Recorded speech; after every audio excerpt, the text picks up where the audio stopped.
Ayan. I think this is much better, no? Um, Welcome to another episode of Midori's Midnight Session Season 4. Yeah.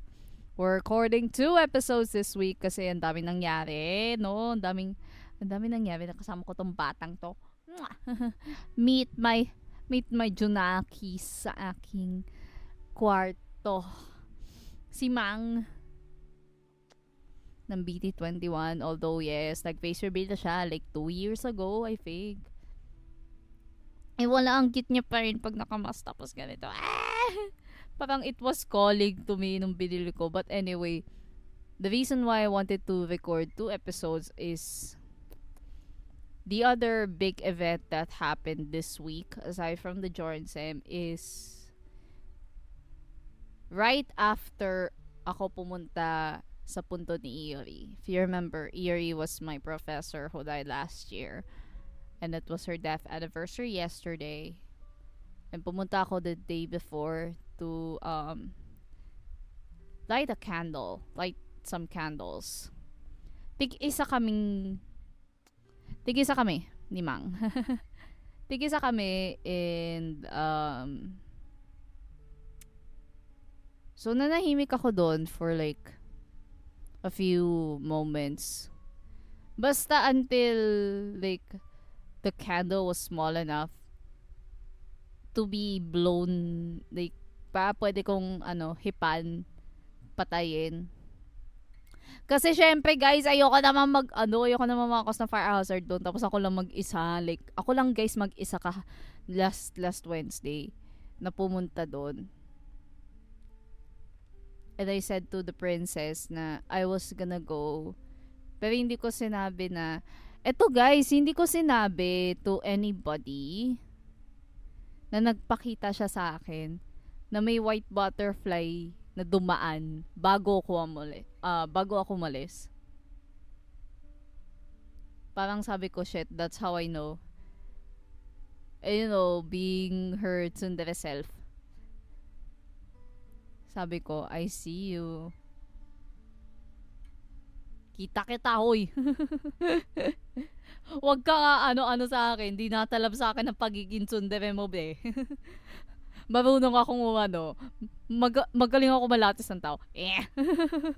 Magaling ako malatis ng tao. Anyway. So, after kasi nun, I was strongly considering this for like a few weeks, I guess. Basta, I was literally considering it for weeks on end. Medyo nag-aalangan lang ako kasi I'm not sure if it's not really the reception, it's more of the fallout that's gonna happen. And kasi hearing and seeing actually the potential repercussions if I ever spoke. Kasi ako, honestly, I've already been silenced, Kasi, in fact, ang tagal ko ngang hindi nakakwento. I mean, nakakwento ko siya. But I haven't really taken action, Yun yung pinagkaiba nun. Is, yes, nakakwento ko siya. Yes, I can compartmentalize what I feel about it. But there are times where the emotions are just so strong na hindi mo siya mapigilan. And there are also times na you have to take action. And this is one of those times na hindi... Kasi I remember one particular moment. This was in sophomore year. Na very first class namin nun sa kanya. This was one of our profs as well. So, and this was before I stopped. And natatandaan ko, this was first sem, second year. And, guys, nakasuot ako ng duster. Sa bahay at sa kwarto. So, I was in my room And I was wearing something that I was comfortable with, and it was hot. Back then, it was really hot. Kaya nga ako nagsuot ng ganon. And then, online classes yun eh. Online class. Tapos, di nag-introduce siya. Parang ang sabi niya noon is, wag daw magsuot ng, ng indecent attire ba? Yung, I think that was the term, yeah. Indecent attire. But the irony of that is, komportable kasi ako sa damit na yun. And nasa bahay ako, nasa kwarto naman ako. What do you think? Like, alam niyo yung, syempre, yung alam niyo yun, parang, my priority is comfort, of course. Like, over decency sa harap ng camera. I could just turn it off, right? But the thing about that is, for quite the duration ng online class na yun, nakabukas ang camera ko. Pinatay ko lang siya when my professor said boys will be boys. Kasi, as in, na-trigger ako noon. Like, umiyak tala. Na-trigger ako to the point na umiiyak ako. Pinatay ko yung camera at minute ko yung mic ko. Yun yung unang ginawa. Then, pangatlo, umalis ako ng meet. Tapos, nag-report. I wouldn't say nag-report ako. I just said to a friend na fellow professor din. I don't know if you could call her a friend, pero I consider one of my closer friends. Closer college friends, I'd say. Like, I don't know, it's just weird na parang lahat ng mga like the people that I'm kind of closest to aside from my best friend are my profs. So, they're my teachers. So, 'di ba? So, I messaged her. Sabi ko, Ma'am, si ganito po. Like,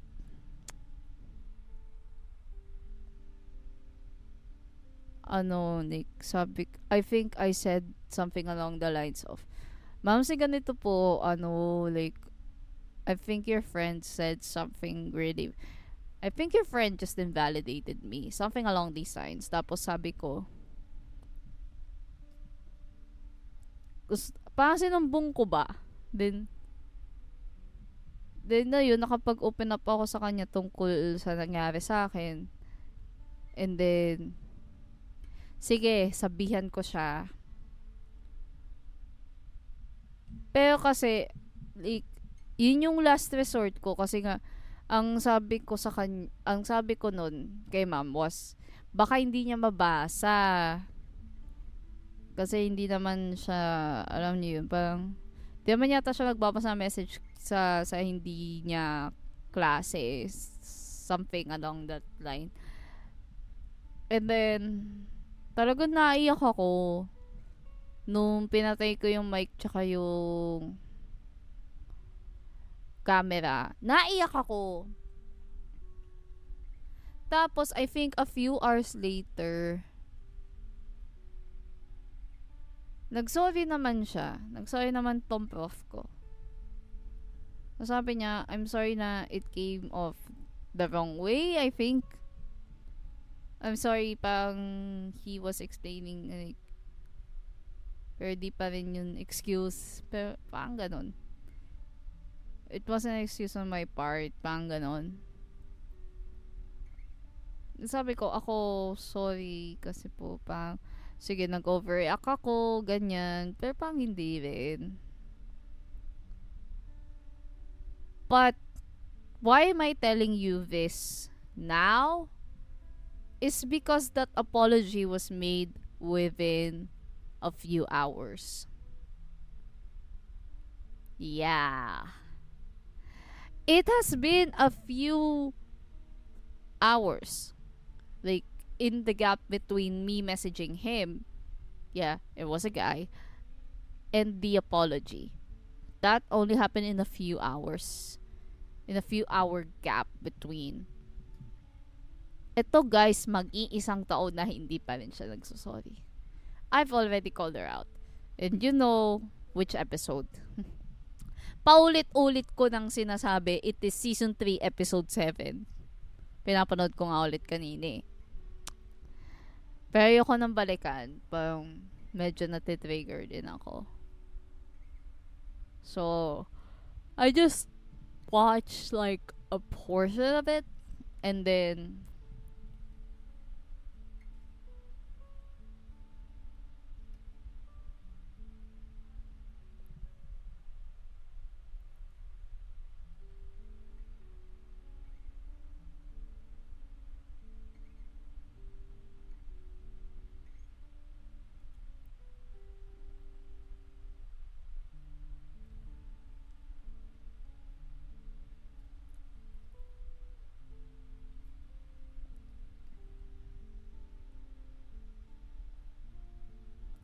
um, so ito na nga yung nangyari kahapon? No, this was Wednesday. It's already Friday as of recording. So ito yung nangyari nung Wednesday. Pagbalik ko sa Puntod. Pagbalik ko galing dun sa Puntod.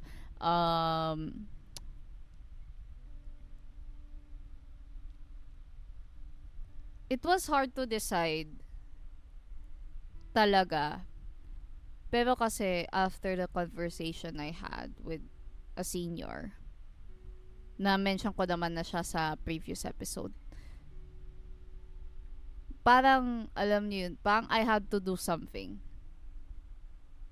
I already know kasi ang tagal ko nang alam na parang may superiority complex nga. I'm gonna be honest ha, wala akong ano. Like, I'm not gonna filter anything that I say here. This is my podcast, bitch. Cope if you don't like what I'm saying here, okay? Just cope. Yun na nga, parang hindi talaga sila like open to criticism at all. Yes, open sila sa positive comments but not the actual times that they are being called out by people. Unfortunately, that is not the case. I know. Kasi I was victim. I fell victim to that 2 years ago. Like, when I published the Teacher's Day tribute, and sabi ko, she's a blabbermouth, and I'm like, that's where the problem lies. Like, it's your mouth. Like, yes, you can blabber all you want. I'm a blabbermouth too. Like, girl, I blabber my mouth a lot.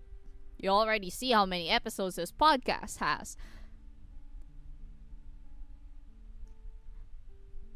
Pero minsan yung mga bunganga natin wala ng preno to the point na hindi mo alam na nakakasakit ka na ng tao. Hindi mo nga alam na nasaktan na yung tao. And now that, you know, she's being called out, I don't know. Is she gonna say sorry? Like, I kind of doubt. But here's the thing. Nilapit ko na siya sa dean. Last Wednesday. Yeah. I did one of the most huge fuck-ups I will probably ever do in my entire life. I'm scared. I really am. And I asked my therapist to be there as well. At baka mamaya magwala na naman si bakla. Hindi pwede. I'm trying to like prevent all possible bad occurrences na mangyayari. Like, well, one of the things that I really didn't want was a fucking mediation. Like,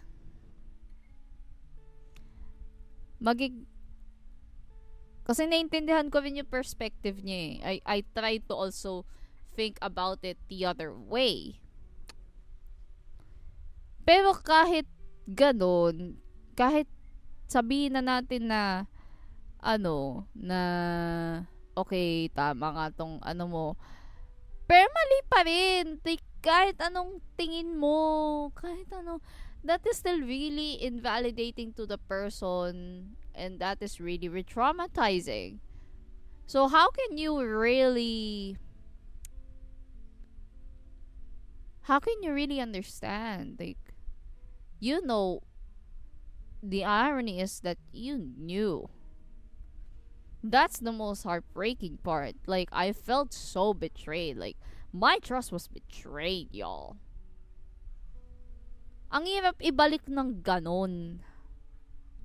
Na hindi mo mapagkatiwalaan yung tao. Sabi ko sa email ko to Yayoi when I requested a change was, I can't associate myself with someone who just really tried to destroy my well-being.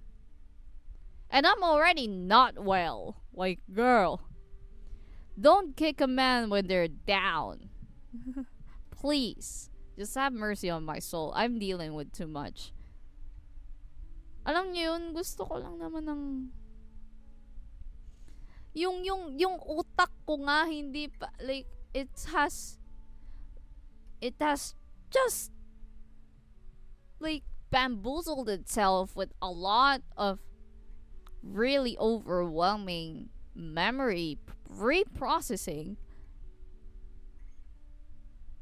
Tapos, like, it just compounds with the fact na, okay, sige, dagdagan pa natin. Dagdagan natin ang trauma mo, be. Yun yung ayaw ko, guys. Like, going into this, I don't want to be traumatized. Yun yung isa sa mga pinaka ayokong mangyari. Yun na nga sinasabi ko, paulit-ulit. Ang gusto ko lang, guys, ay respeto. Kahit hindi na sa akin. Okay lang kahit hindi nila ako respetuhin. Ang respeto na lang is just how hard it is to tell that story to anybody. I don't want to delve further into that bullshit, And stop there. That's the boundary already. Like, pag ayaw magkwento na tao, wag mong pilitin. And that's why I admire, like, the people that I met, like, last Monday and Wednesday as well, na hindi na ako pinilit magkwento ng mga bagay na ayaw kong ikwento. Parang ko ba, we stay professional. Pero, still, it is a boundary na ayaw kong magkwento. So, can we stay there? Don't cross the line. Yun lang. Like, if I say that I don't want to talk, stop there. Right? Yun yung boundary eh. And so, yes, I came to the dean.